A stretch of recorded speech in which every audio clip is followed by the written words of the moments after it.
नाज़रीन, drama serial Duniyapur की आज की वीडियो बहुत दिलचस्प है, पूरी देखिएगा। चैनल को सब्सक्राइब नहीं किया तो सब्सक्राइब जरूर कर लीजिएगा। बख्तावर सोचों में गुम थी। साहब नवाब की कैद में है।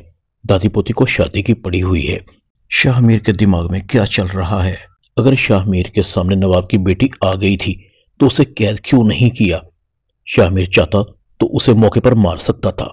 शाहमीर नवाब की बेटी से इतना बड़ा धोखा खाकर उसके साथ कैसे रियायत कर सकता है? शामिर अपनी मां के पास आता है। शामिर की मां शामिर से पूछती है, नवाब की बेटी तुम्हारी गिरफ्त में आ गई थी तो वो भाग कैसे गई? क्यों छोड़ा तुमने उसे? तुम्हें तो उसे मौके पर ही गोली मार देनी चाहिए थी। तुम्हें याद रखना चाहिए था कि साहब उनकी कैद में है। इसका मतलब है कि तुम अब भी उससे मोहब्बत करते हो, और तुम्हारी ये मोहब्बत तुम्हें पहले कितनी महंगी पड़ी है तुम अच्छी तरह जानते हो। जवाब दो। शामिर की दादी कहती है, इसमें इसका कसूर नहीं।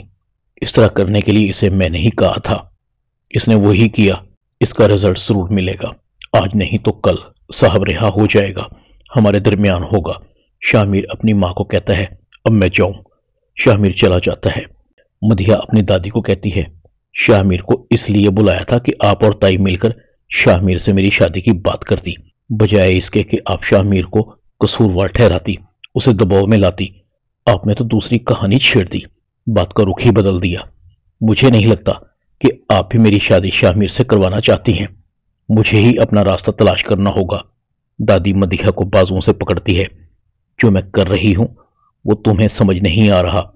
जब साहब रिहा होकर आ जाएगा तो मेरे लिए साहब को मनाना आसान होगा।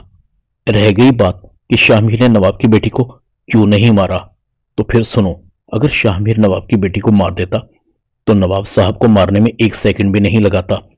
जंग और मोहब्बत में जल्दबाजी ठीक नहीं। इधर बख्तावर एक बार फिर अपनी सास के पास आती है। आप खुद से शामिर और नवाब की बेटी को करीब लाना चाहती हैं क्या? मैं इसकी वजह जान सकती हूं। हालांकि आप अच्छी तरह जानती हैं कि साहब की जीती हुई बाजी किस तरह से 1 मिनट में हार में बदल गई। इसमें उस लड़की की मक्कारी और शामिर की बेवकूफी शामिल थी। दादी कहती है, तुम बेफिक्र रहो। शामिर जो भी कर रहा है उसे मेरा मशवरा शामिल है। दूसरी तरफ मदिहा निमरा के पास आती है। देखा, शामिर ने दुश्मन की लड़की को छोड़ दिया। तुम्हारा भाई उससे इश्क करता है। उसने उस लड़की को अपने बाप पर फोकियत दी। ये भी नहीं सोचा कि उस लड़की ने तुम्हारे साथ कैसा सलूक किया होगा। निमरा कहती है, वहां अगर कोई मेरा हमदर्द था तो अना थी। अना अच्छी लड़की है, वो खून खराबा नहीं चाहती। मदिहा सर पकड़ लेती है। इधर तो सब उसके गुण गा रहे हैं, कोई फायदा नहीं किसी से बात करने का। मधिया गुस्से में चली जाती है। निमरा कहती है, इसे क्या हो गया? इसे क्यों अना से जेलसी हो रही है? दूसरी तरफ अना जमीर से बात करती है। शामिर ने मुझे जिंदा छोड़ दिया। हालांकि वो मुझे आसानी से निशाना बना सकता था, मगर उसने ऐसा नहीं किया। तुम हमारे खास आदमी हो, तुम्हें भी छोड़ दिया। जमीर कहता है, मुझे छोड़ा नहीं, मैं भाग कर आया हूं। अना कहती है, जमीर चाचा, मुझसे झूठ मत बोलो। मैंने शामिर के साथ कुछ वक्त गुजारा है, ज्यादा नहीं तो थोड़ा जरूर जानती हूं उसे। फिर किसी वक्त बात करेंगे। जमीर सर झुका लेता है। अना कहती है, 2 जिंदगियों के बदले 1 जिंदगी। मुझे लगता है कि मुझे नौरेज आदम को रिहा कर देना चाहिए। जमीर कहता है, आप गलत कर रही हैं। नौरोज आदम शामिर नहीं, वो नौरोज आदम है। अगर तुम उससे अच्छाई करने जा रही हो तो उससे अच्छाई की उम्मीद मत रखना। अना कहती है, मैंने फैसला कर लिया है। जमीर कहता है, आपने नवाब साहब से पूछा? वो किसी सूरत नौरेज आदम को नहीं छोड़ेंगे। अना कहती है, ये मेरा मसला है, नवाब साहब कुछ नहीं कर सकते। अभी सिर्फ वो अपनी महफिल एक बार फिर सजाने जा रहे हैं, मगर इस बार मैं ऐसा कुछ नहीं होने दूंगी। नवाब साहब ने जितनी ज्यादतियां करनी थी कर चुके। अब इस हवेली में मैं किसी और बेबस मजबूर लड़की के अरमानों का खून नहीं होने दूंगी। पहले ही हमारी हवेली की बुनियादों में गरीब लोगों का खून पानी की तरह बहा है। अना अपने बाप के कमरे में जाती है। नवाब लंबी तान कर सो रहा था। अना अपने बाप को सोते हुए जगाती है। नवाब अना के हाथ में पिस्टल देखकर एकदम घबरा कर उठता है। अना नवाब पर पिस्टल तान कर खड़ी थी। नवाब कहता है, ऐसा क्या हो गया कि आधी रात को तुमने मुझे पिस्टल की नोक पर जगाना पड़ा? अना कहती है, मैंने फैसला किया है कि मैं नौरेज आदम को रिहा कर दूं। मैं उसे छोड़ रही हूं। नवाब कहता है, तुम बेवकूफी कर रही हो। नौरेज आदम सांप है। अगर इस बार हमने उसे छोड़ दिया तो वो हमें मारकर ही दम लेगा। तुम अपने फैसले पर पछताओगी। अना कहती है, इस बार कुछ करके पछताना चाहती हूं। दुनियापुर को अपने तरीके से चलाना चाहती हूं। आप बीच में नहीं आएंगे। नवाब कहता है, लगता है नौरोज आदम के बेटे के बहकावे में आ गई हो तुम। दस्तावेज पर मुझसे लिखवा लो। तुम्हें इस्तेमाल कर रहा है वो। अना कहती है, इस्तेमाल तो आपने भी मेरा किया था। मुझे शामिर के रहमो करम पर छोड़कर खुद हवेली से भाग गए थे। वो क्या था? नवाब कहता है, वो मेरी हिकमत अमली थी। जो दो हमने उन पर आजमाया था, अब वो वही दो हम पर आजमा रहे हैं। तुम समझो इस बात को। अना नवाब के कमरे से चली जाती है। बाहर से नवाब के कमरे को बंद कर देती है। नवाब बाहर निकलने की कोशिश करता है, मगर दरवाजा बंद हो चुका था।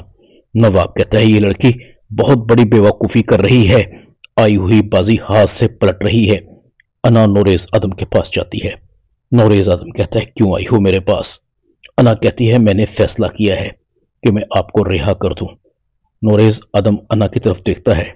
पूछ सकता हूं क्यों? तुम्हारा बाप तो मुझे मारना चाहता है और तुम बचाने जा रही हो। अना कहती है, ये नहीं बता सकती, वक्त आने पर पता लग जाएगा। अना जमीर को कहती है, जमीर चाचा, नौरेज आदम को पिंजरे से बाहर निकालो, इज्जत और एहतराम के साथ छोड़ कर आओ। नौरेज आदम कहता है, यह मोहब्बत भी बड़ी जालिम चीज है, जीती हुई जंग को हार में बदल देती है। नौरेज आदम जाते हुए अना को कहता है, तुम खूबसूरत हो, समझदार भी हो, अपने बाप पर तो बिल्कुल भी नहीं गई, मगर कभी कभार बड़ों की बात मान लेनी चाहिए। बाजुकात जज्बात में आकर किए गए फैसले रोक लगा देते हैं। अना कहती है, मुझे आपकी इस बात की समझ नहीं आई। आपने मेरी तारीफ की है या मेरी सोच पर सवाल उठाया है? बहरहाल मैं अपने किसी फैसले पर पछताती नहीं। अपना ख्याल रखिएगा। नौरेज आदम घर जाते हुए सोच रहा था, कभी मैं भी इसी तरह सोचता था, मगर दुनियापुर की हवा को तो खून पसंद है। नौरेज आदम घर पहुंच जाता है। अना शाहमीर को मैसेज करती है, मैंने तुम्हारे बाप को रिहा कर दिया है, कुछ देर में तुम्हारे घर सही सलामत पहुंच जाएंगे। मैं ज्यादा दिन किसी के एहसानों का बोझ नहीं उठा सकती। शामिर जैसे ही बाहर निकलता है, नौरेज आदम घर आ चुका था। नौरेज आदम अपनी माँ को कहता है, शामिर को यह मशवरा आपने दिया था। नौरेज आदम की माँ कहती है, दो ही रास्ते थे, एक रास्ता कठिन था और दूसरा आसान। शामिर को मेरी बात समझ आ गई थी, उसने मेरी बात पर अमल किया। नौरेज आदम कहता है, आप जानती हैं कि मेरे खून में ना तो धोखा है और ना मक्कारी, और ना मैं किसी का एहसान ले सकता हूं। उस लड़की ने मुझे रिहा करके मुझ पर एहसान किया है। शामिर जवान खून है, वो पहले से ही उस लड़की के इश्क में मुब्तला है। नौरेज आदम की मां कहती है, इसका हल भी मैंने सोच लिया है। इससे पहले कि शामिर नवाब की बेटी की तरफ देखे, तुम उसकी शादी मदिया से कर दो। वैसे भी तुम्हारे मरहूम भाई की बेटी है, अगर तुम उसका नहीं सोचोगे तो कौन सोचेगा? वैसे भी मदिया शामिर को चाहती है। नौरोज आदम कहता है, मगर शामिर तो मदिया को पसंद नहीं करता। वो अच्छी तरह जानता है कि औरंगजेब की वजह से नायाब की मौत हुई थी, वो हमारे खिलाफ साजिशें कर रहा था। नौरोज आदम की मां कहती है, आगे तो तुमने मेरी बात कभी नहीं टाली। तुम भी क्या नवाब की बेटी की गर्विदा हो गए हो? मत भूलो कि वो तुम्हारे सबसे बड़े दुश्मन की बेटी है। उसके बाप ने तुम्हारी मां की इज्जत पर हाथ डालने की कोशिश की थी। नौरोज आदम सर पकड़कर बैठ जाता है।